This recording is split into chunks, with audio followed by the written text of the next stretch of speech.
Cursed. Cursed. We all go a little mad sometimes. There's a formula to it. A very simple formula. I saw the boogeyman. I saw him outside. What's your favorite scary movie? Hey everybody, welcome to a brand new episode of Tomb of Terrors with me, Old Man Brad. Whether you are new to the show or returning for another episode, thank you so much for giving me a listen. If you love the show, drop me a review on your favorite podcast app or become a patron, patreon.com/oldmanbrad. Make sure you follow me also on Letterboxd, Blue Sky, and Instagram. Just look for Old Man Brad. In Letterboxd, you can see all the crazy watches I do. Well, I'm excited, very excited for this episode because I get to talk about Frogman Returns. I absolutely loved the first Frogman film. Now the sequel is doing festival screenings and other screenings through the country throughout this year. I'm excited to be able to talk to you a little bit about it. It's going to be spoiler free. And I have the writer and director of the film, Anthony Cousins. He's returning.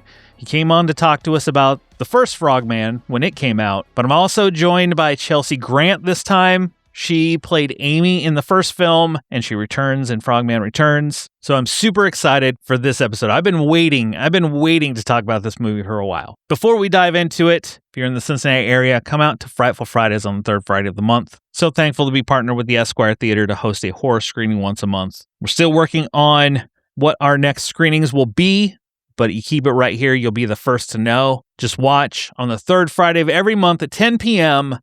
Come out to the Esquire Theater and let's watch a movie together. All right, it is time to move into Frogman Returns. No new sightings of the Frogman have been reported since Dallas Kyle left Loveland. This Dallas guy has no idea what he's getting Where's Frogman now? Will we ever see the Frogman? Authorities continue to search for the remaining Is he a newly discovered species? Is he still out there? Will the Frogman return? Dallas, Amy, and Frogman return to Loveland to finish what they started in Frogman Returns. Written by Anthony Cousins and John Carsko, directed by Anthony Cousins. This stars Nathan Timashuk, Natalie Olivia Tran, Chelsey Grant, Alexis Alada, and many others. As I said at the beginning, I loved the first Frogman film. It is a found footage film, and I have said many times that found footage films don't always work for me.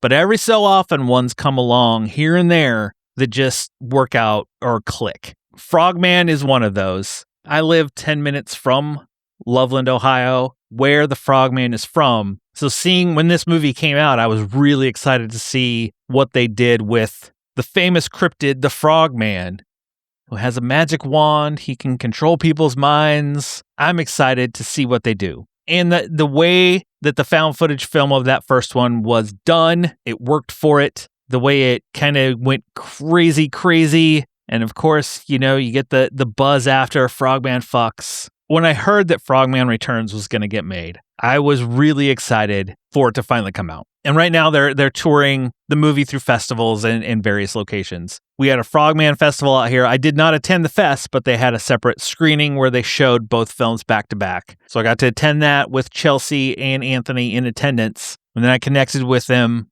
here later after that screening, got to chat with them about the movie, about how the excitement of the first one went and moving into the second one. And it was great to connect to get to find out about that. I'm not going to talk much more about the interview itself. Why? Because I want you to hear the interview. So why don't we move into my interview with Anthony Cousins and Chelsey Grant, and then I will talk with you on the other side. Back in 2023, the found footage film Frogman took the world by storm.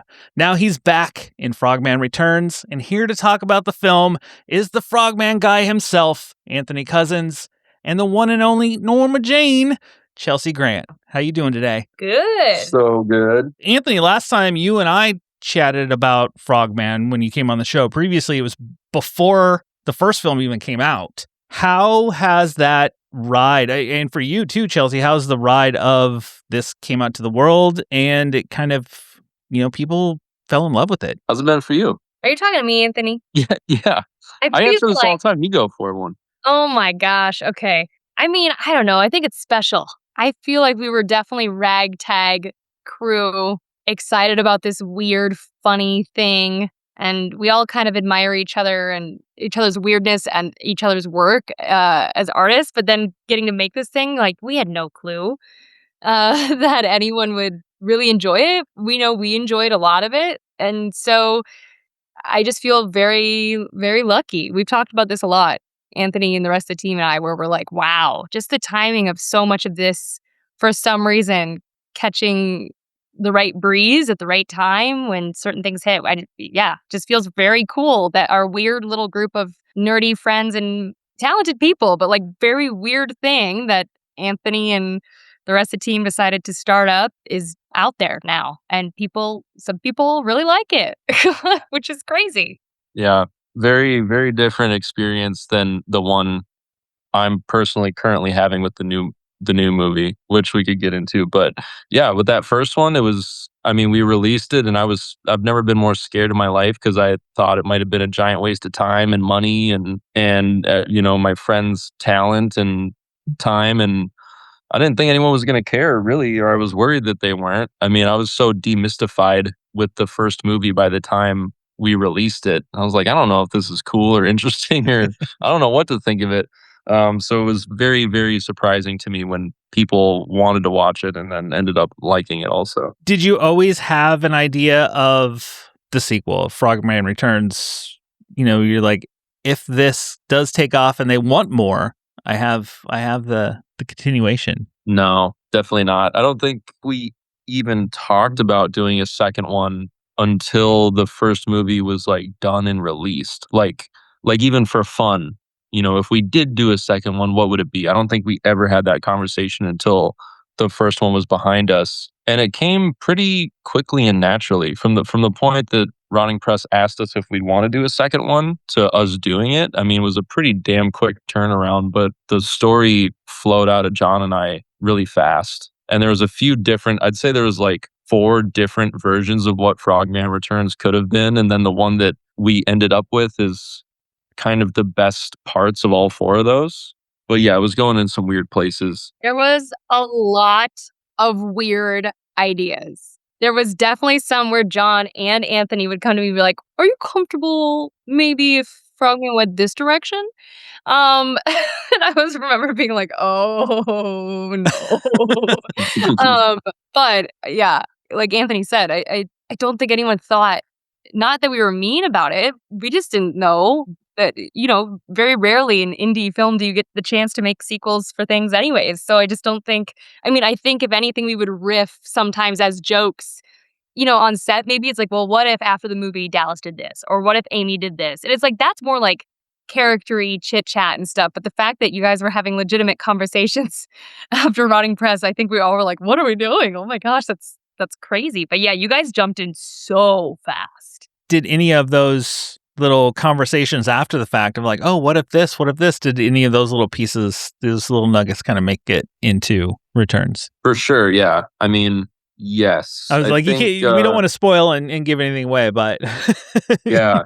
I mean, I think the most fun part of it was like, it almost felt in a weird way, this sounds kind of pretentious, but it almost felt like John and I were just like observing the characters figuring out what the sequel should be in a way.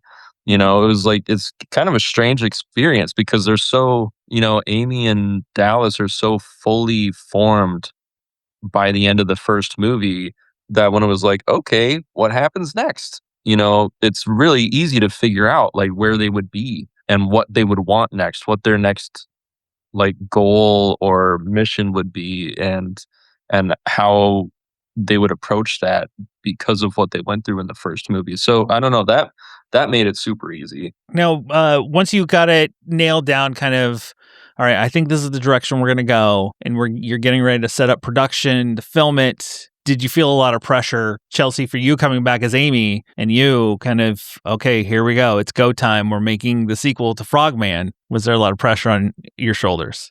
Oh my goodness, yeah. Because I care about her a lot.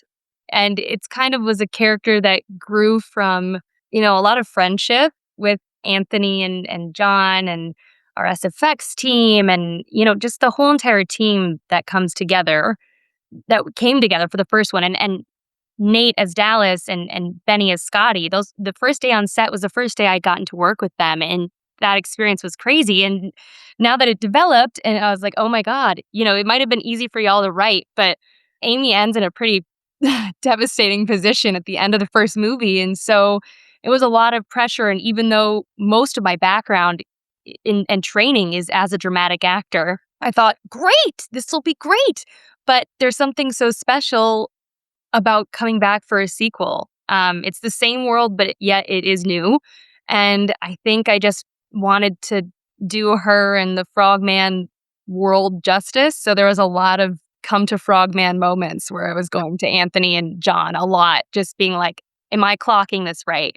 Does this feel good? This feels good? Okay. And it wasn't a lack of confidence, but it's just, you care so much. So of course, the stress is in the anxiety and the excitement and the maybe over prep or sometimes, and then wiggle it all out is all just because you care that it goes well, You're coming back as the final girl. You were, a final girl in the first one, and now you're back. Yeah, y'all didn't kill me off in the first one. That was nice. No spoilers. I mean, your arc takes a natural turn the way it goes in Returns. Yeah, I mean, I think coming in, one of the main things I kept thinking of was the last scene of the first movie, which was, and I remember talking with Anthony and John about it a lot, which was like, as soon as I hit the concrete of the road and I'm not in the forest anymore, I'm not touching grass and my shoes are touching the concrete. It's like, that's your new reality.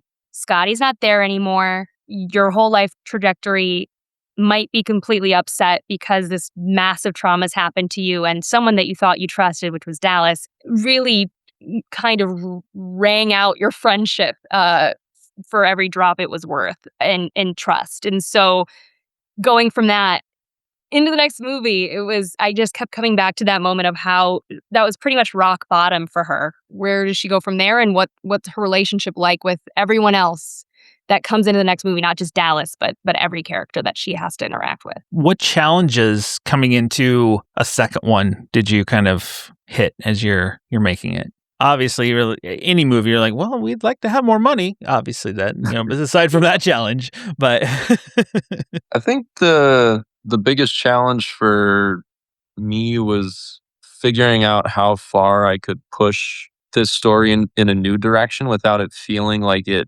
isn't a satisfying sequel to the first movie and what people liked about the first movie. Because I kind of realized while figuring out what Frogman Returns would be, like looking at the echelon of horror sequels, the most interesting ones are usually the ones where the original creator comes back. That's where they do something really different. And like the sequels that get really formulaic are the ones where they have a new person step in every time, a new writer and a new director, and they go, oh, well, okay, I think I see what Friday the 13th is. I'll just do that. Here's new kids. Here's a new reason they're at the lake, and then things get really weird when you bring back the original creator. Then you get like New Nightmare, because I think as creators, we want it to be interesting for us to do also, and we don't want to repeat ourselves. So I think that was the biggest challenge, is like, I didn't want to shoot it on high 8 again. I didn't want it to have that Blair Witch feel. I still wanted it to be found footage, but to have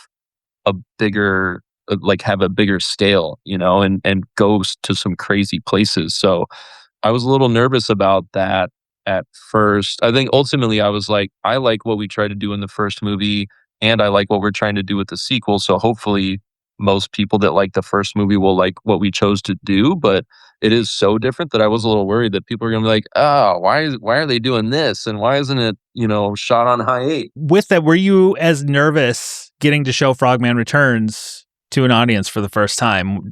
Did the nerves set in for you to be like, all right, here it goes. Let's see what they think? I'm always a lot nervous the first viewing. That's terrifying.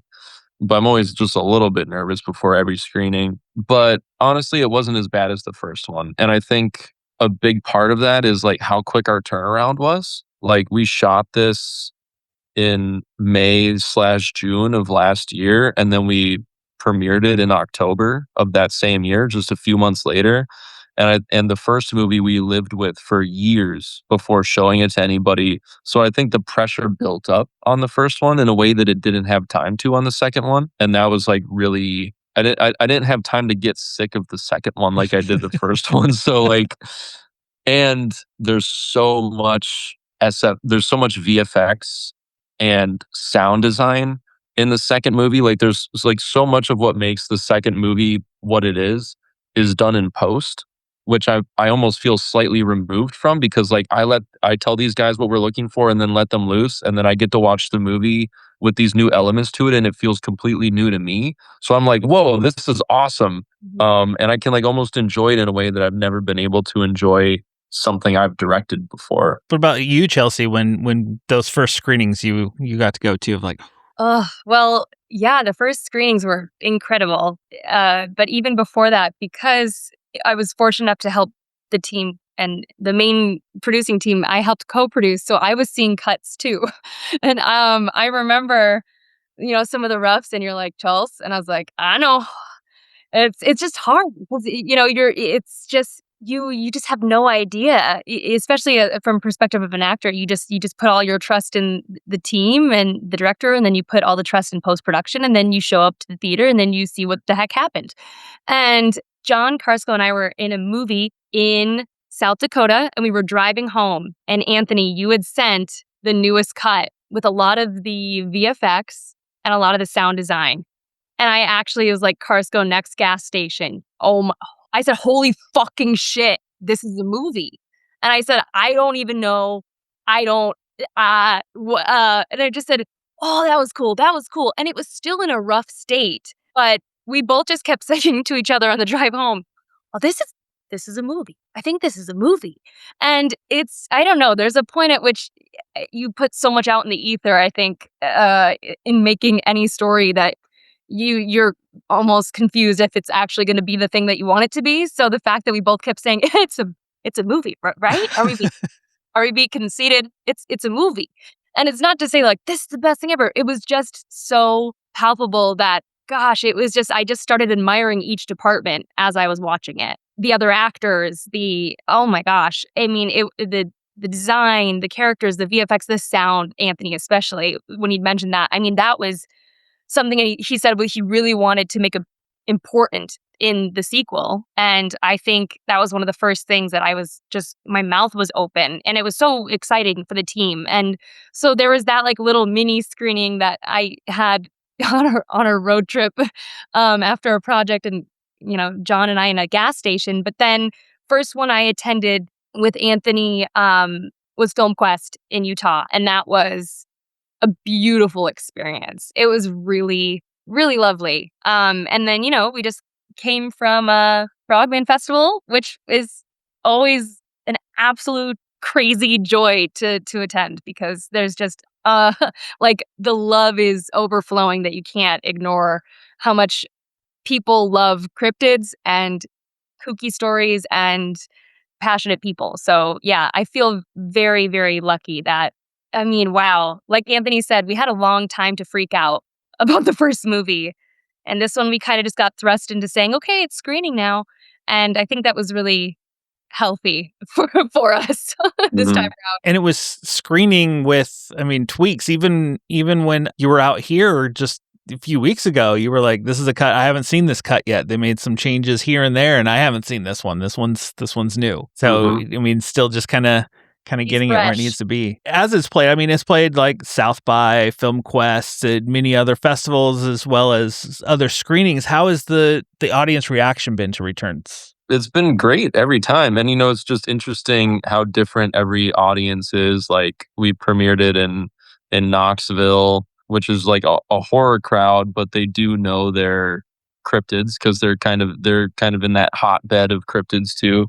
But then, there's so many like niche cryptid references that got such a bigger reaction at Frogman Festival, obviously. And then I just came from San Francisco, where we screened it for an found footage film festival, and I think that was maybe like the biggest reaction I've seen so far. They were really happy with it, which was relieving to me, because I think we really push the boundaries of found footage in this one. Although I'll say, like, I stay true to my rules, like the rules that I have in my head of what makes found footage, but it does just get so cinematic that you almost forget it's found footage. At least I do when I'm watching it. So the fact that they liked it meant a lot to me. It absolutely does. I mean, there's many scenes watching it, like you said, Chelsey, watching it, you're like, oh, this is a movie. It doesn't feel like you're just a camcorder walking around. You're like, oh, it's bigger, it's grander, there's a lot more going on. The sound is awesome. I love it. But what's kind of the future for Frogman Returns? Still festivals and screenings kind of through the year, or do you have an idea of maybe by end of year we might see it, get to hold it in our hands? Holding it in your hands might still be, that's probably a 2027 thing, I would imagine. All right. Yeah, we're playing Panic Fest next weekend in Kansas City. The following weekend, we're at Florida Film Fest in Orlando, Chattanooga Film Festival in June, and a few others that we're still waiting to hear back from. So yeah, I mean, festivals for the next few months. We're trying to set up a theatrical double feature of both movies that would hopefully be a wider, like, across the US thing, so everyone gets a chance to see it. And we're having some exciting talks about where it might land for streaming too. So I'd say there's a good chance you'd see it streaming in theaters and streaming by the end of the year. I really hope so. We want that to happen if we can time it out right. I want to thank you guys so much for chatting with me. Anthony, coming on and chatting with me again. It was great to meet you guys in person when you were out here for the screening.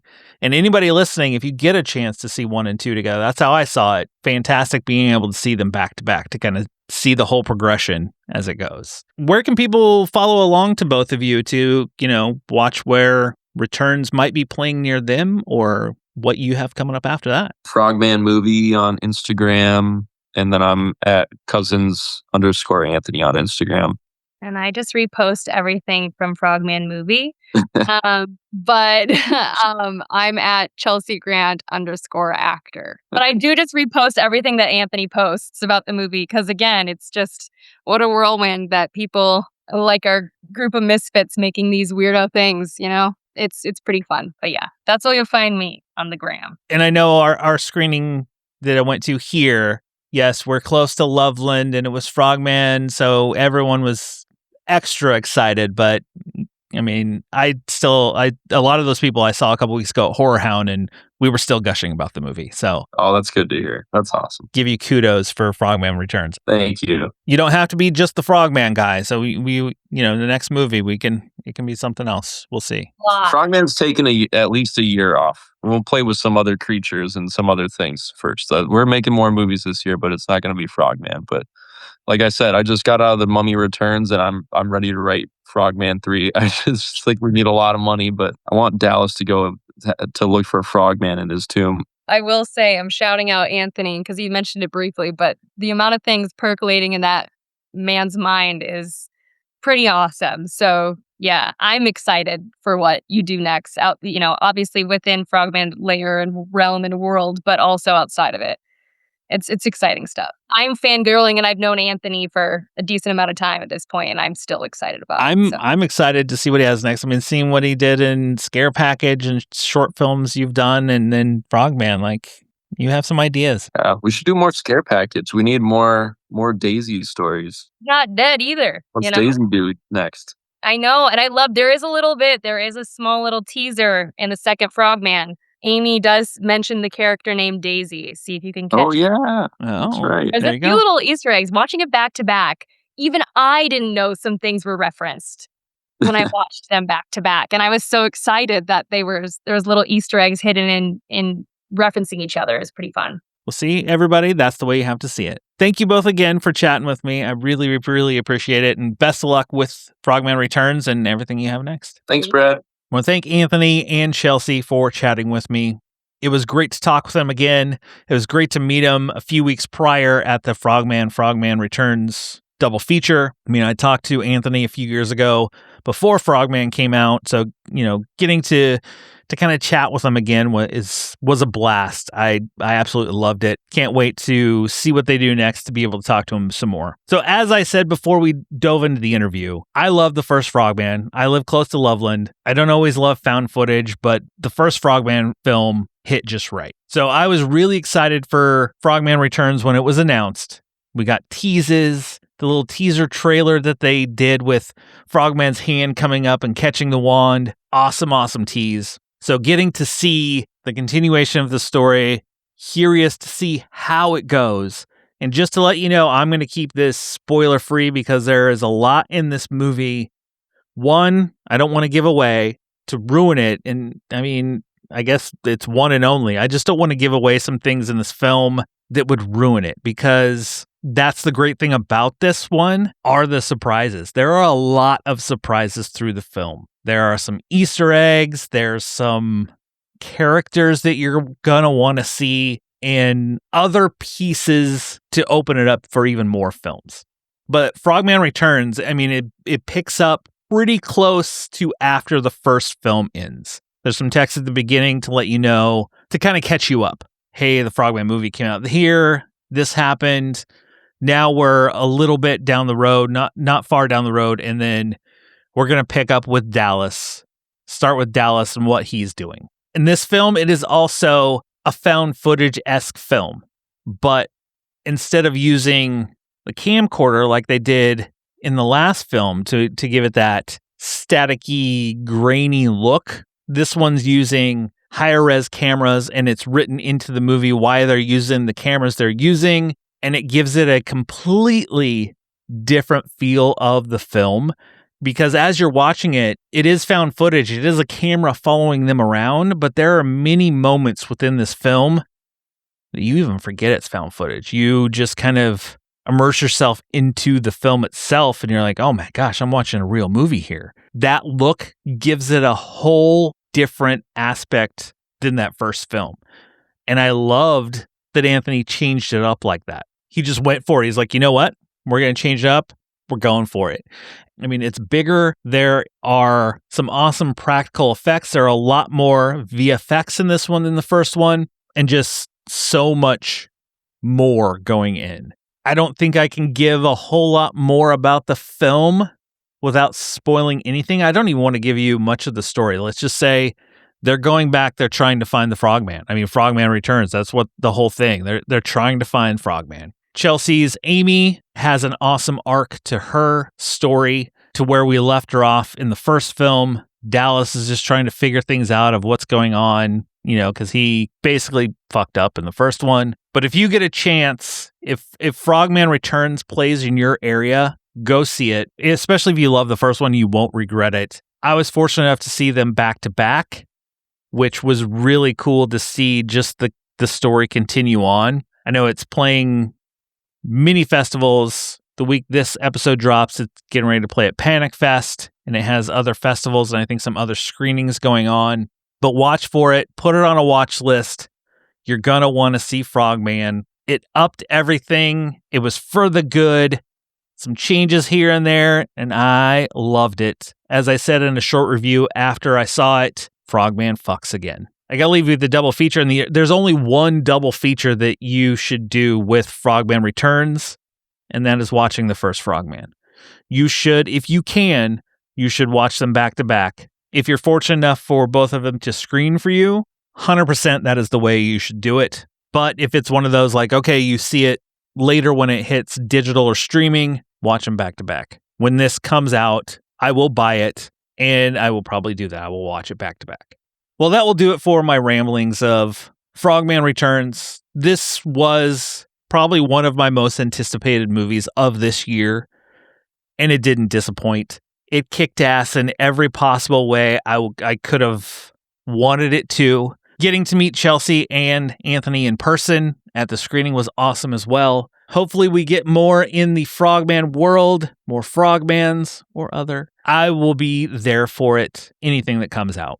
So on my way out, I want to tell you, in the near future, a detective stands on trial accused of murdering his wife. He has 90 minutes to prove his innocence to the advanced AI judge he once championed before it determines his fate. Chris Pratt and Rebecca Ferguson star in the high-tech action thriller Mercy. Own it on 4K, Blu-ray, and DVD now. I do have Blu-rays to give away. If you are at the Super Cincy Expo, May 15th to the 17th, I'll have copies of it. I'll be giving away, but we're going to have tons of giveaways and just having a blast. Well, that will do it for this episode of Tomb of Terrors. Just make sure you subscribe to the show so you don't miss any episode that happens over here, whether it is these interview episodes, short reviews I do, Tales from Tubi, Versus, or The Year of Nashi, where we're doing one Paul Nashi movie a month with a special guest, and I'm doing additional reviews over on Patreon and YouTube. I think I'm going to have over 20 films total of Paul Nashi throughout the year. And I want to thank everybody who listens to the show, who is a patron of the show, who shares the show, everything. Thank you so much for everybody. I really appreciate it. I'll be back very soon with a brand new episode. Just snuggle up in that blanket, turn off the lights, because it's okay to be scared. We'll talk to you later, everybody.